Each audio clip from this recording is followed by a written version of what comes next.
I don't know what the to do anymore. This is former NFL quarterback Ryan Leaf. My NFL brothers continue to die. And nobody's doing a goddamn thing about it. What you are about to hear is Leaf bearing his soul for change. I talked to another brother. He spent the weekend in a psych ward today. The NFL just doesn't care.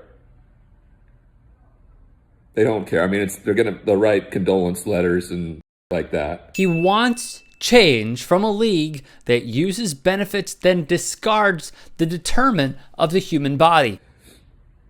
But if they were invested, they'd actually put some money behind the Legends community and into the mental health and substance abuse side of it. The Legends community, per the AP, is an org that helps former players stay connected with their teams and offers assistance in a variety of ways, from making sure they get health checks to life after football. It's falling short. Once you're bad for the brand, the shield, they could give two.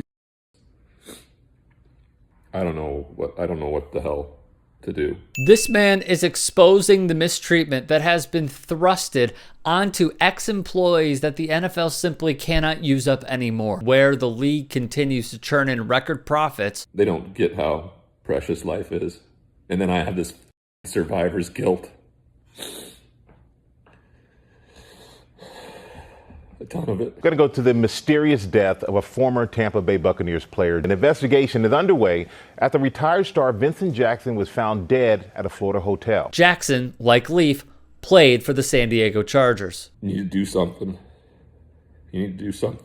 Just be part of the solution, please. So here's Leaf, a man who has overcome his own struggles pleading with the NFL. The fact is, he's right. The NFL falls short in helping players post-retirement. In a recent piece, we shared the two stories of former players Kevin Henry and Najee Davenport, who are both black, and the systematic racist practices the NFL mandates to not pay medical compensation from their playing days. Even the Players Union, led by DeMaurice Smith, had agreed to reduce player benefits costs for those who are unable to work from injuries sustained during their playing days. Again, this is the guy who was supposed to fight for the players, not screw them over. Leaf's guilt is from, as he openly discusses at this stage of his life, his previous mishaps. I was a drug addict long before I ever took a drug, he said. I didn't know any better. After multiple run-ins, Leaf was sentenced to prison, where he became increasingly enraged and judgmental. Finally, his roommate at the Shelby prison convinced him, begrudgingly, to teach illiterate inmates to read. Leaf said seeing that vulnerability from fellow inmates,